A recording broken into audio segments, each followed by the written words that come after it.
وما أرسلنا من قبلك إلا رجالا نوحي إليهم فاسألوا أهل الذكر إن كنتم لا تعلمون فاسألوا أهل الذكر إن كنتم لا تعلمون. Demandez donc aux érudits du livre si vous ne savez pas. أعوذ بالله من الشيطان الرجيم بسم الله الرحمن الرحيم الحمد لله والصلاة والسلام على رسول الله وعلى آله وأصحابه أجمعين وسلم تسليما كثيرا. السلام عليكم ورحمة الله وبركاته. وعليكم السلام ورحمة الله وبركاته. الحمد لله أمي الله سبحانه وتعالى تنو كالله سبحانه وتعالى كولي نمادون كبركلا andula anga bi question réponse kononana ani anga karamogo cheba no ye anga imamu baye a Sheikh Kamil Diallo ale ba ambulu koro bi wulada ina insha Allah amna na kana question do tingu ala abena o question kuna foni di ama ni Allah subhanahu wa ta'ala ka dien question min be ambulu koro o ye question duru nyona amna o de tingu anga karamogo chela no ye a Sheikh Kamil Diallo ye Sheikh Kamil Diallo, salam alaikum wa rahmatullahi wa barakatuh kukura. Wa alaikum salam wa rahmatullahi wa barakatuh. Alhamdulillah, ambari make de nyiningali ke mogo mi ni furu la batu temena ana furu musuche wa sunogo temena ma fu fajiri talasi. Na duku kabi ku kasoro ka ben fajiri ma wa fajiri bina ta tegema wa jifana ni sumalen do kojugu farla kubala na ye jisuma maga nyogonya akana na ke sababu ye ka o farla kula wuli. Esi abi ben o tigila mogo ka tayamamu ta ka taga fajiri seli ni jamai wa ko mogo mi ni ko timina na furumuso cɛ jɛnɛba nɔgɔ ko sɔrɔ seli waati do fana ni sera fajiri seli waati sera ji fana ni bɛ yen mais nɛnɛ b'o la nɛnɛ bɛ yen ni ji labaara la bɛ kɛ tɔɔrɔya ye ko yala o bɛ tayamamu kɛ ka taa seli wa an bɛna badamacɛ a question jaabi mais ka détail dɔ di a kɔnɔ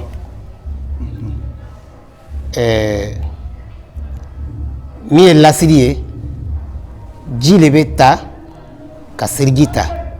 ka ji ta ka jɛnɛba ko o lasiri nin tɛ to yen fo ni sababuya dɔ nana silamɛya sɔnna sababuya sariya sɔnna sababuya min ma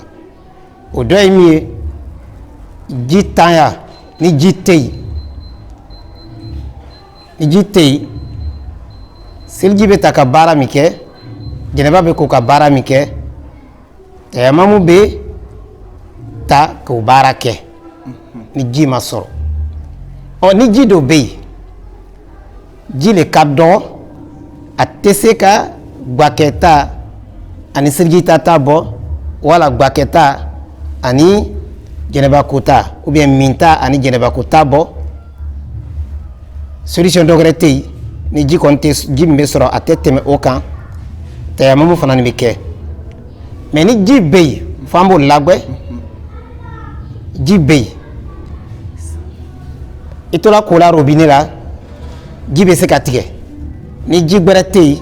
i bɛ se ka tayamamu kɛ ko ni min ye ka jɛnɛba ko ni min ye wala ni seliji ta ko don ka seliji ta ni min ye fana ni tayamamu fana ni bɛ kɛ mais n'an bɔra o kɔnɔ sisan ni ji bɛ yen ji dafani bɛ yen ile yɛrɛ fana bɛ yen ni bana b'i la min tana bɛ ji ye dɔgɔtɔrɔ ko ka tana bɛ ji ye parce que mɔgɔ ni ala cɛ de bɛ nin ye kelen wala bana t'i la sa mais nɛnɛ min bɛ yen ni kola ni jisuma nin ye i tɛna se nɛnɛ nin kɔrɔ a bɛ se ka tɔɔrɔya lase i la kɛnɛya ma mais toujours n b'a fɔ mɔgɔ bɛ teli ani ala cɛ mɔgɔ dɔ bɛ yen jisuma ma d'a ye an kan t'o ma mɔgɔ min n'a ka jisuma labaara bana bɛ juguya wala bana b'a sɔrɔ dan bɛ kari a la kɛnɛya la tɔɔrɔya bɛ se a ma a ma ban dɛ an b'a filɛ n'a bɛ se ka ji kalaya a kɛra fourneau la sa o a kɛra gazi la o a kɛra comment on appelle appareil la sa o appareil sugu sugu o ni ji kɔni bɛ se ka kalaya a bolo ka seliji ta ou bien comme kɛrɛkɛrɛ bolo ma ka jɛnɛba ko ji bɛ se ka kalaya k'o kɛ a kan ka ji kalaya ka jɛnɛba ko ka seli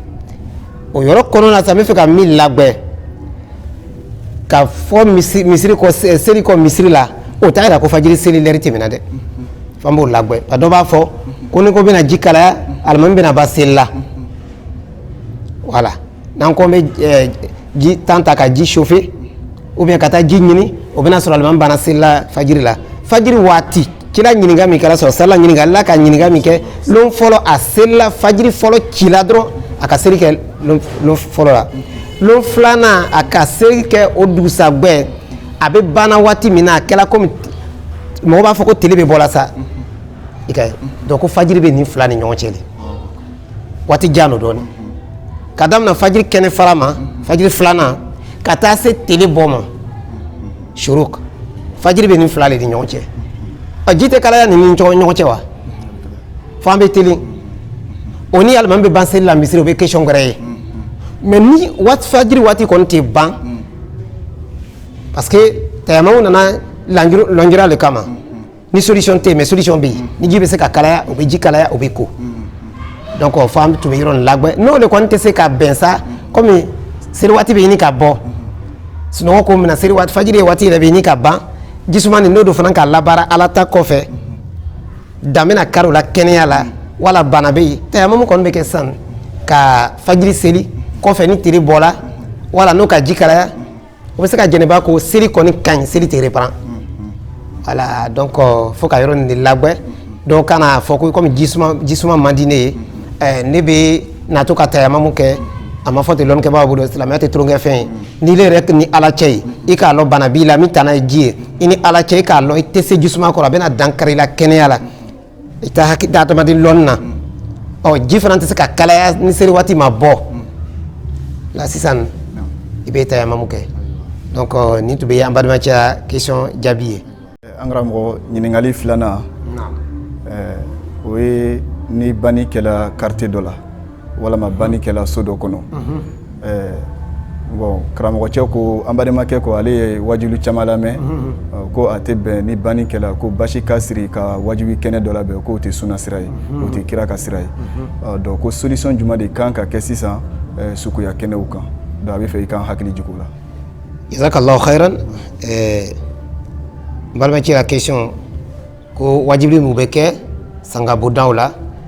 ko lɔnkɛbaa dɔw b'a yira ni wajibika dɔw b'a yira ko kira taga sira tɛ sallallahu alaihi wasallam n tɛna do question na toro n bɛ fɛ ka ko dɔ labɛn k'a sɔrɔ n bɛ fɛ ka min fɔ question kunkɔrɔ n b'o fɔ an yɛlɛ la ko ni banni kɛla parce que ko silamɛw kan ka ko min kɛ ni banni kɛla fo an b'a lɔn ko ni banni kɛla yɔrɔ dɔ la lajarabi le k'a mɔgɔw sɔrɔ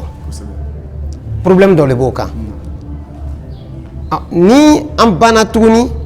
ka dépense gbɛrɛ tigɛ ka la o mɔgɔw olu kan ko fo bɛ misi faga wala o bɛ saga faga o n'a ɲɔgɔnna olu tiɲɛ yɛrɛ la hakili tɛ sɔn ma adamadenya fana la a tɛ bɛn mɔgɔ dɔw bɛ n'o la mɔgɔ banna ou bien ni mɔgɔ bɛ ɲini ka ban o tɛ hami foyi la an bɛna kɛ di an bɛna suguya organiser cogoya di tiɲɛ yɛrɛ la o bɛ tɔɲɔni le ye o tɛ bɛn o man ɲi a kɔni bɛ se ka gba kɛ ka taa o dɛmɛ o la ko la o le ye sawaba ye o bɛ kelen fila fana ni ka wuli ka na sigi a mɔgɔ ninnu kan kan lon bɛɛ ka dɔ fara o la dépense kan min ni saga misi min kan ka kɛ saraka wala saga min n'o tɛ kelen ye ka na sigi a mɔgɔw kan ka dépense b'o kan malobɔrɔ bɛ tele kelen malobɔrɔ kelen o fana ni cɛ man ɲi o fana cɛ man ɲi sabanan a bonda ninnu caman fana na a bɛ kɛ mɔgɔ dɔw bolo komi fɛti kɛyɔrɔ ɲinan bɛ kɛ ko saya yɛrɛ kɛla yɛlɛ baba ni o n'a ɲɔgɔnna olu de bɛ kɛ dɔw ta ɲɔgɔn bɛn yɔrɔ olu ani politiki barokɛ yɔrɔ ninnu olu tɛ bɛn fana ni parce que lajarabi le ka a mɔgɔ olu sɔrɔ donc o fana bɛ olu labɛn kosɛbɛ ka ban fana ni k'a mɔgɔ olu karaba k'o bila ko fo ka kɔrɔna jigi o n'a ɲɔgɔnna olu olu bɛ taa dumuni ta sɔrɔ cogoya min na fo an ye olu ko ninnu to yen lajarabi le bɛ mɔgɔw sɔrɔ la tɔɔrɔya min b'o kan ka na dɔ wɛrɛ fara a kan n'a ma se ka wari fara ɲɔgɔn kan ka na o dɛmɛ a kana fara ɲɔgɔn kan ka na wari bɔ o kun n'a ma fara ɲɔgɔn kan ka na namara bɔ o kan a kana fara ɲɔgɔn kan ka na namara d'o ma k'aw don jurujugu t'a la donc fo ka o yɔrɔ ninnu ɲɛ ye maintenant n'an bɔra o yɔrɔ la sisan ni question ne compte fait ka ne te ni débat la trop parce que ko do be olu be lon ke ba be fara ñoo ka obe afle ji jamal lon ko yoro bena siki ci yalla so nan ko ambe na afle est ce que ci la kan ni kewa nan ko ambe na ataw kuma no fo ci yalla na ko shama be gbele adoni ikalo ci la sallam ni atubana fajiri sellati atumi ala ko fo le fo telebita bo atunte ban directement ka to ka wajibi ke ma ambo olu kela fambi hakli soro ko do yoro benas gi chuwa ani na fula ko ni mo bana ile fe ko no ka ala hinala do tala mo sima se tuni akale ka gbele don de aka gbele doni fambe ko shamambe fambe adama de yoro fla kono ani mo le kono ko sa ko ni saya kala ko forte mo le binasi ko le islamia laika wiya fo ye wiya fo ro lay mo fuina me mo ka tri kelen to itani o kelen to yere mate mo fana kana gbere o koro parce que mimi me fola ko lan ko salafu do ka ira ko ni ka faranyo kan ni domini farala kan ko kala comme su niyaha su makasi ka ira ko imadio oui mais est-ce que tira ka a détail tiwa donc ni me ko le folon ke ba le ski ka nu ko nu famia sinon akana ke an la nyini tumi mi akana bo wolo ko dogre la mino tekiriye adamade be adamade ni fo afanani adamade ya yoro ko korosi ko kono oni islamé fo meta ka foko islamé ya côté ko gore mo si koni mo mi koni ko kila ko le so sala koni saya kala bina ninke ko le fo ni ka exemple ta ko chama bi ke problème yi donc wajibi no hakilla jigi no na ma ya ke ko akoni akana ke doniya atigi no kan et puis avec mo hakilla jigi ko le feti ko nte donc me ka débattu donc sunna donc bidalo ouais lon ka ba chama c'est qu'il a fou balake parce que mo si yoro tekele ni na ma ke yoro tekele ni donc ne te ka okiti no kontie ngon me mi koni long ni mo sala ibe tia folie ke islamia folie ni be se ka demene mi lasse o ma ibe o lasuma on dit ta mo le sala ni ko itena mo wule ka wajibi ke problème te mo fana ni no be na ta wajibi simple le ke bon soli kon be ko na amo jaraki ba surtout ko dogre bo mi no lu to kene ko chama beiti e koni je m'abstiens nte fe ka kuma ni ko na trop parce que akaka ko lon ke ba be faranyo ka anta jamana la minu na nu be kayro na kanyo famia solution juma be ko et puis mule ko so et puis ala ko yoro juma be ko no adamadi yoro juma ba ko no kanyo famia ko na donc amina dan yironna parce que ko bena a foyro ana fowati Muaz bin Jabal kila so sala ka kila nyinga mi kala ta hakela jonka ani jonta hake alaka kila ba mi kala fola ina sallallahu alaihi wasallam Muaz ko yalante mo la sawa akuy kana ke mo do ko no bambarama kana ke chialo mais kila le kwa makana fo parce que ni ka ni fo mo do be o to mi kesiri mi kala ala ko la bunu dabla donc hakile be barake donc me dan yironna ya rabbi fami yalla ko nyuma alaka dama alaka ngala nyunu sabati alhamdulillah ngara mo nyiningali sabana ambarima ke nyiningali ke ambarima ke kilimi ya ka question jabi sisan ale ka question flana le flani ako mo mi iklalen ko fe sarafo sirla wa ya nyini kibina nafla do seli wo yani la wati che ye nafla do seli kila nga ingani ya miye ni su dugutala mayala doni ibina wuli ka nafla do seli ni nga shafu itiri daka donc là ala ka kitima suno temenani iye foka tarase salatul khairu minan nawmi wulilima do i wulila wala juna ki serjita ka taradu almami fe farda selila do farda seli bali o i kara ka tal fajri seli bon idma shafu itri seli ko we ke chugudi o we sara chugudi sa traoré be ambari chem kanyi ngali ken ngali la nyine mule ni mo mi masaka shafa witri ke soufe fo do sa gbela o shafa witri ni o be o ko be na choyadi alhamdulillah aisha ka radiyallahu anha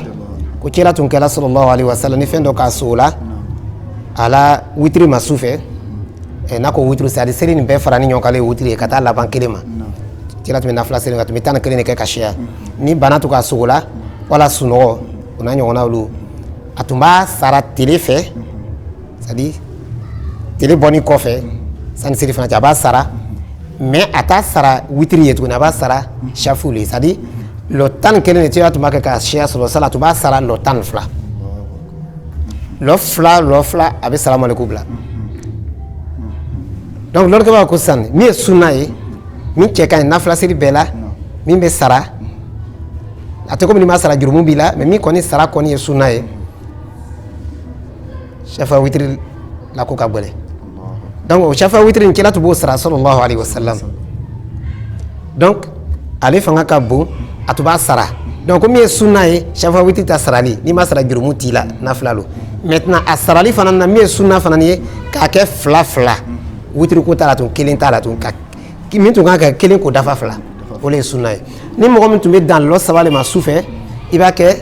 lɔ naani o ko sa ni mɔgɔ min tun bɛ lɔ saba tugu ɲɔgɔn na le i t'a tugu ɲɔgɔn na tile fɛ dɛ i bɛ fila kɛ ka salamu aleykum bila ka fila kɛ ka salamu aleykum bila ni mɔgɔ min tun bɛ lɔ wolonwula le kɛ ka tugu ɲɔgɔn na i b'a kɛ seegin fila fila salamu aleykum fila salamu aleykum fila salamu aleykum maintenant dɔw de b'a fɔ ko fo a ye sara tan ni fila kila tun bɛ tan ni kelen de se sɔrɔ salam parce que an delila k'o mɛn kila tun bɛ tan ni kelen de seli donc comme a tɛ se ka kɛ tile fɛ tuguni witiri ye a tun b'a kɛ tan ni fila o de kosɔn ale la seli fanba tun b'o le e ta bɛ min ye n'i b'o le kɛ kelen min tun kan ka k'a laban na i b'o dafa fila mais i bɛ salamu aleykum bila a ni ɲɔgɔn cɛ kɛ ko ɲuman de bɛ nin ye kan fana tɛ labɔ a la parce que a kɛra tile fɛ sifa k'a sɔrɔ donc a bɛ kɛ kamajigi la k'a kɛ fila fila o de ye sunna ye ni sera k'o kɛ sani seli fana cɛ tile bɔni kɔfɛ alhamdulillah a bɛ sara o cogoya la ni fana ma sara fana jurumu t'i la a kɔni baraji kɔni ka bon silama bɛrɛbɛrɛ mankutu le bɛ shafa witiri seli ye alhamdulillah faamuyali ko ɲuman ala k'o d'a ma ala k'an ka laɲiniw sabati ɲininkali nanina an ka karamɔgɔ an balimakɛ ye ɲininkali kɛ a ko an ka misiri ninnu kɔnɔ bon mankan bɛ caya kɔnɔ ka caya bon juma don do ni alimami yɛrɛ la min barika ka ban kuma tɛ ɲa foyi tɛ ɲa bon denmisɛnninw dɔ bɛ to mankan na kɔfɛ bon olu min bilala misiri labɛnni ani misiri kow ɲɛfɛ donc o bɛ denmisɛnninw lasigi yɔrɔ kelen ka denmisɛnninw laji bon olu bɛ ka o mouvement ninnu kɛ ka alimami to kutuba la est-ce que olu bɛ don kiti kɔnɔ n'a fɔra ko mɔgɔ yɛrɛ la maga kutuba wagati la i ka juma bɛ tiɲɛ est-ce que olu ka juma a bɛ tiɲɛ walima a bɛ kɛ cogo di kiti juma bɛ bolo olu kan Ustaz Traoré k'an balimakɛ mina question bila nin comme sécurité mɔgɔ n'a ɲɔgɔnna olu bɛ denmisɛnw lajɛ min kɛ juma lo n'a ɲɔgɔnna olu ko yala a b'o la juma tiɲɛ wa ou bien a t'a tiɲɛ ala bɛ an se ma kuma kɔni détail caman b'a la mais an bɛna kuma la mabɛn d'abord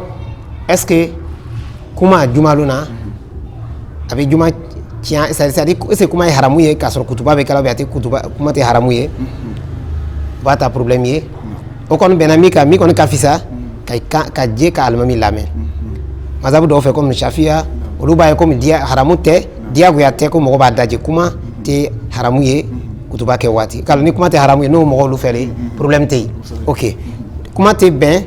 kutuba kɛ waati est-ce que a fana kɔrɔ le ko i ka juma min seli nin ko fo ni k'a reprendre a fana kɔrɔ tɛ o ye dɛ baraji le min dafalen min tun kan ka sɔrɔ i bolo o le tɛ se ka sɔrɔ sinon seli kɔni ka ɲi seli ma tiɲɛ mais kutuba baraji min tun kan ka sɔrɔ juma yɛrɛ baraji min tun kan ka sɔrɔ dɔ le bɛ bɔ o la sinon a tɛ komi i ka juma min seli a tiɲɛna f'an b'o yɔrɔ la fana labɛn kelen fila fana ni mɔgɔ min bɛ sécurité kɛ ni o k'a lɔn ko olu kuma baliya parce que mina la nɔgɔya sinon a fonction o baara ninnu ka ca dɔw bɛ se ka kɛ peut-être n'o mana sécurité kɛ ko dɔ bɛ se ka misiri sɔrɔ bien misiri kɔnɔ mɔgɔw sɔrɔ n'a bɛ ten olu dɔw bɛ yen mɔgɔ da min n'a kɔni bɛ se ka sécurité assurer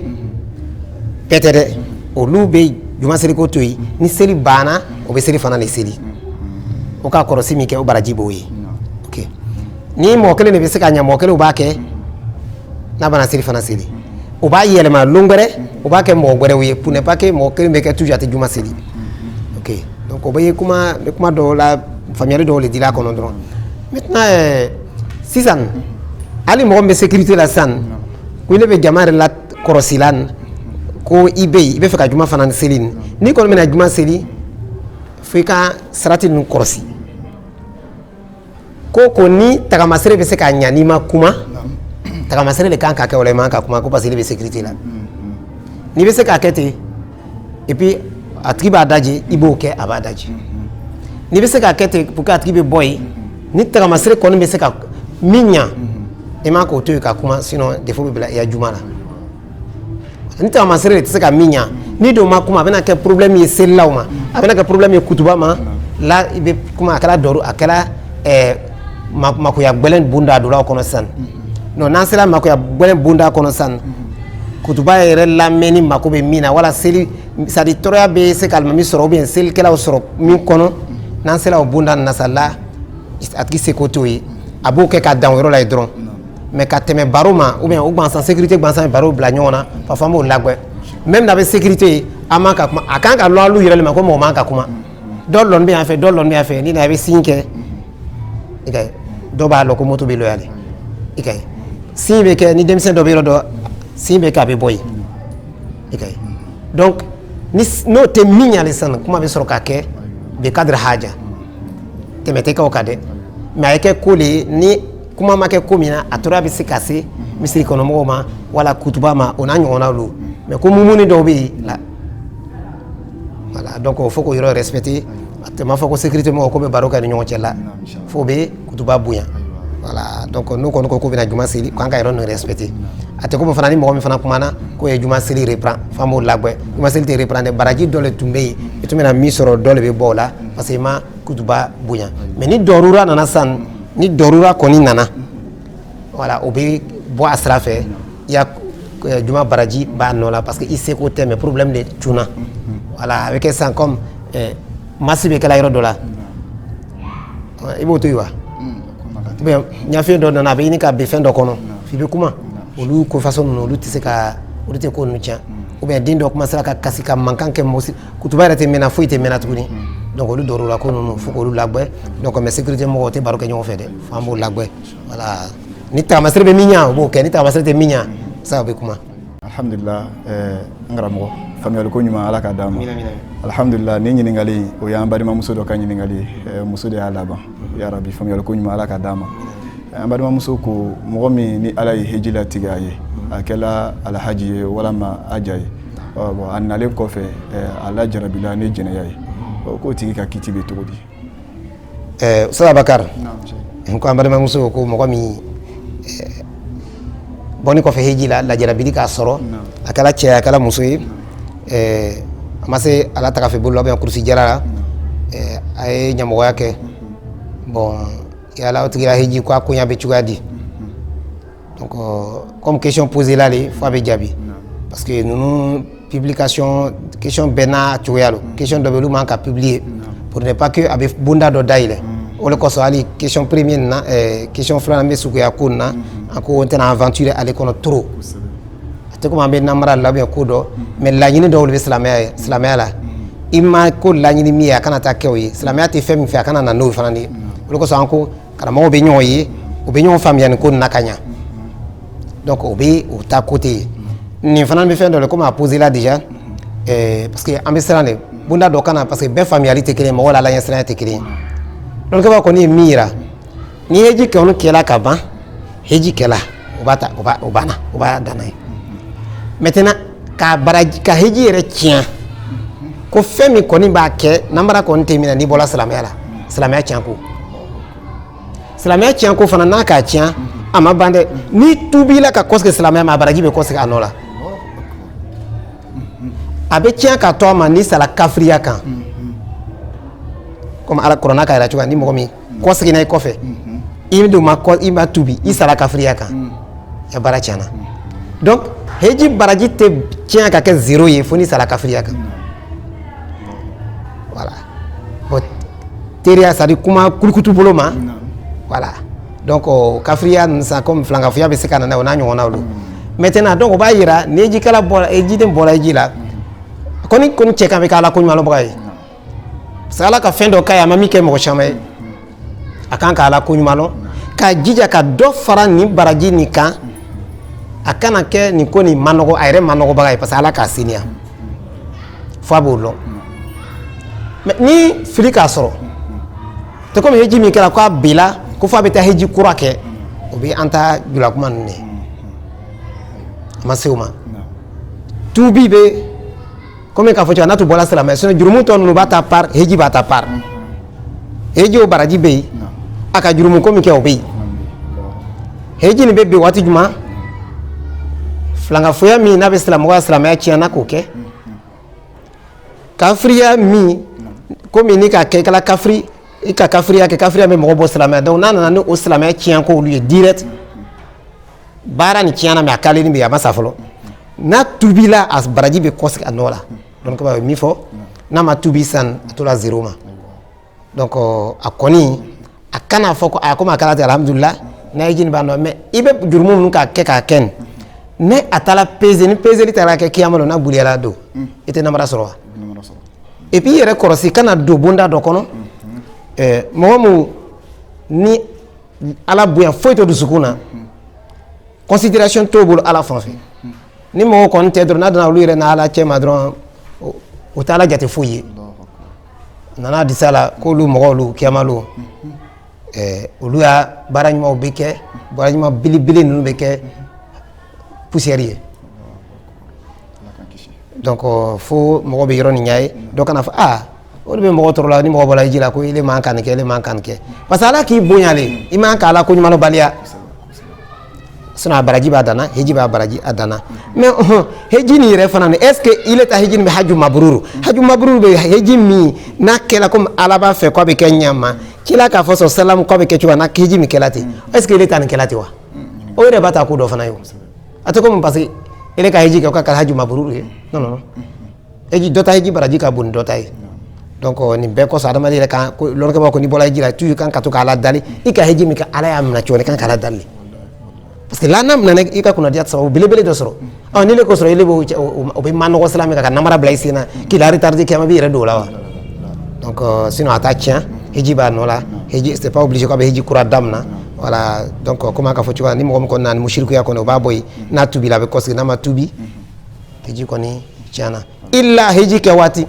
n'a kɔni tun bɛ musirikuya la musirikuya belebeleba fɛn bɛ silamɛya tiɲɛ n'a tun b'o kɛra hiji kɛ waati hiji ma kɛ dɛ fo an bɛ o lagbɛ ɲɔgɔn ye jo tun b'ale bolo a taara hiji kɛ a nana a tubini kɔfɛ a b'a fɔ k'ale ka hiji kɛ ka ban wa den min balikuya bali n'a ka hiji kɛ o b'a fɔ k'a ka silamɛya hiji kɛ wa n'a balikuya a b'a ta hiji kɛ donc ale ka min kɛ o ye tun tɛ hiji tɛ ale tɛ compter la ça compte pas parce que a tun tɛ silamɛ ye fo an b'o yɔrɔ fana lagbɛ dɛ a tun bɛ komatigi ye a tun bɛ jotigi ye a ka hiji kɛ a kɔni taara maka ka na n'a tubila fo a bɛ taa silamɛya ta hiji kɛ donc an bɛna dan yɔrɔ nin na ok alhamdulillah faamuyali ko ɲuman ala k'o d'an ma ala k'an ka laɲiniw sabati alhamdulillah ustaz an ka question laban an balimakɛ a ye ɲininkali kɛ ko don dɔ ko k'o to fajiri seli la misiri kɔnɔ misiri courant bɛ branché yɔrɔ min na n'a bɛ fɔ o ma ko ampli bon sanji bɛ ka na sanji dɔ bɛ ka na a kan bon n'a ma bɔ ka taga labɛn a bɛ se ka dankari yani ka ko dɔw créer donc ale bɔla o la ka taa mana kɛ yani ampli in kan donc a tila ka segin ka na don seli la ka sɔrɔ a tun ma seli tigɛ bon seli balen kɔfɛ salamu bilalen kɔfɛ ale hakili siga la est ce que ale ye seli min kɛ a ka ɲi walama a ma ɲi i bɛ se ka jaabi jumɛn d'an ma o ka kibaruya la Ustaz Abakar a bannen cɛ ka ɲininkali ko tu bɛ fajiri seli la don dɔ sanji nana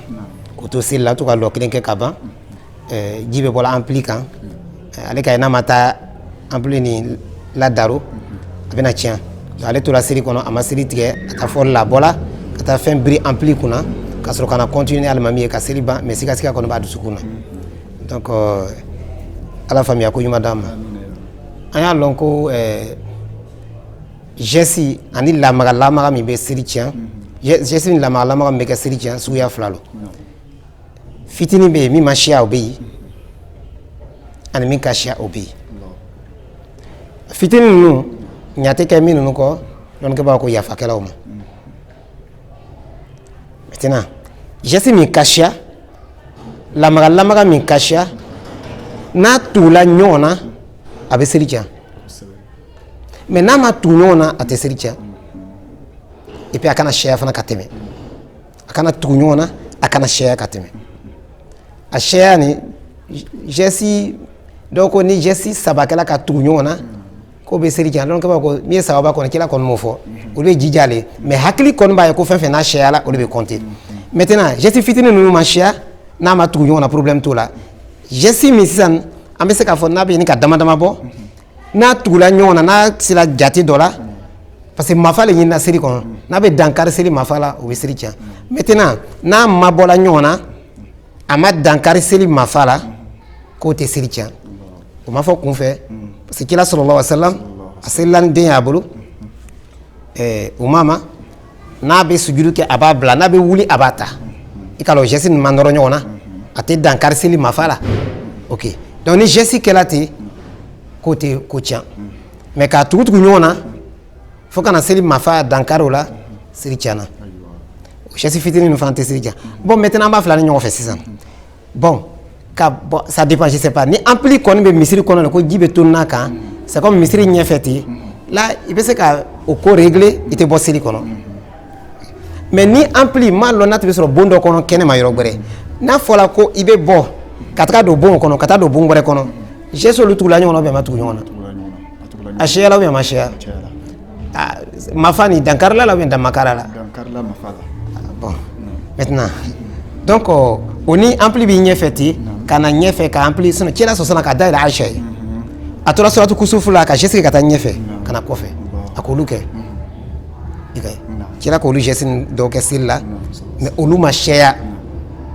et puis a kɛra makoya la parce que cɛla sɔsɔla n'i bɛ seli la ni makoya dɔ k'i sɔrɔ k'i tɛ seli kɔnɔ ni cɛ le bɛ subahana fɔ la o b'a lɔn ko ko dɔ bɛ yen ni muso la tigi bɛ tɛgɛ gosi ɲɔgɔn na a bɛ lɔn ko dɔ bɛ yen n'o t'a ɲɛ sisan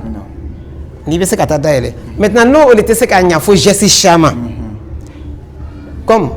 parce que o ko souvent geste min bɛ kɛ seli kɔnɔ souvent a bɛ kɛ diyagoya ye n'i ma kɛ i bɛ jurumu sɔrɔ c'est comme mɔgɔ dɔ bɛ ɲini k'a bɛ kɔlɔn kɔnɔ n y'a f'i ye f'i ye seli tigɛ i bɛ taa fɛn kɛ donc geste min a tɛ ɲɛ a kɔ don ka siya a kɛra dɔrura ko ye sisan seli bɛ tigɛli ka taa o ɲɛbɔ n'i nana bɛn min ma i b'o seli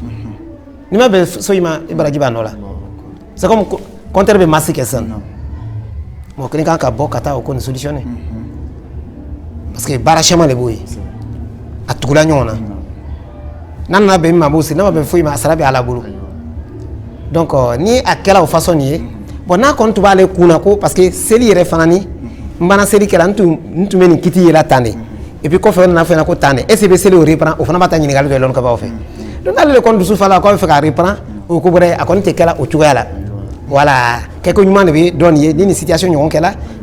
o kelen komi a fɔra a ka ye cogoya min n'a tun ma kɛ fɛn bɛ na tiɲɛ dan bɛna kari misiri fɛn na mɔgɔ kelen bɛ seli tiɲɛ seli tigɛ a seli tigɛ tɔ fana salamaleko fana tɛ fɔ dɛ i ŋɛniya la n'i tɛ seli la dɔrɔn i bɔla salamaleko bila ko t'a la i bɛ bɔ i t'a kɛ n'i nana bɛn min ma i b'o seli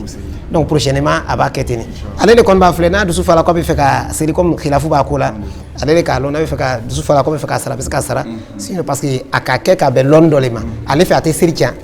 o de kosɔn dɔw ko n'a bɛ ten i t'o reprend donc maintenant k'a ye k'a b'a reprend o tɛ problème ye mais prochainement a kana kɛ ten geste ninnu kasiya ninnu seli bɛ tigɛ o kama geste fitinin ninnu problème t'olu la geste min fana ni a bɛ dama dama bɔ mais a tuguni tɛ ɲɔgɔn na ni dɔrura ko ni makoya ko olu fana tɛ seli tiɲɛ voilà sanni an bɛ ban ka fara an balimakɛ question yɔrɔ nin na mɔgɔ min kɔni k'a lɔn bon an y'a kɛ sa a k'a lɔn ko a seli tiɲɛna a k'a lɔn premier min kɛ n'ale ma min ye est ce que o bɛ compter wa ou bien a bɛna na min sɔrɔ n'ale ma min o de bɛ compter maa dama ni seli kɔni tiɲɛna de a min tɛmɛna a tɛ compter tuguni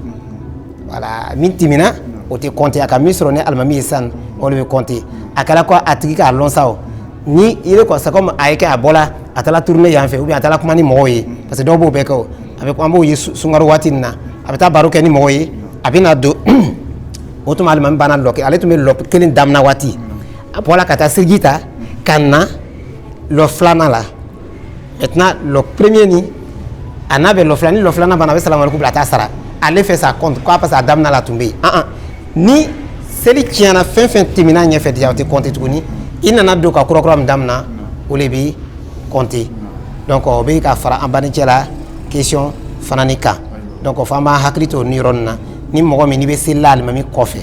ni seli dɔ tiɲɛ hali ni kelen de bɛ seli la lɔ naani seli par exemple i ka lɔ fila ou bien ka lɔ saba kɛ seliji tiɲɛna i taara seli ta ka na tɔ nin tɛ compter i b'a daminɛ na zéro la de tuguni donc f'an bɛ o yɔrɔ ninnu ɲɛ ye ala dina faamuya ko ɲuman dama ala bɛnsema dama ala ala wasa wa sallallahu alaihi wa muhammad wa ala alihi wa sahbihi sallama tasliman kaseera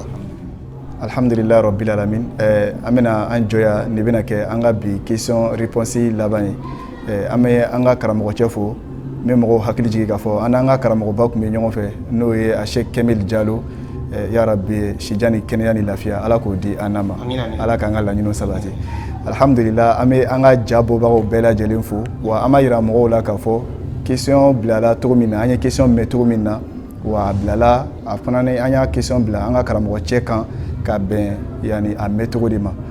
n'i ma satisfait i ka question kɔnɔ Inch'Allahu i bɛ se ka vocal gɛrɛ ci ni Ala sɔnna ma question réponse gɛrɛ i bɛ na i ka jaabi ɲuman sɔrɔ faamuyali ko ɲuman Ala k'o d'a ma an bɛ an jabɔbagaw fo n'o ye Aminu Ibunu Usman a n'a baarakɛɲɔgɔn bɛɛ lajɛlen ya Rabbi ka nin baara in taga ɲɛfɛ ya Rabbi Ala k'o k'an ye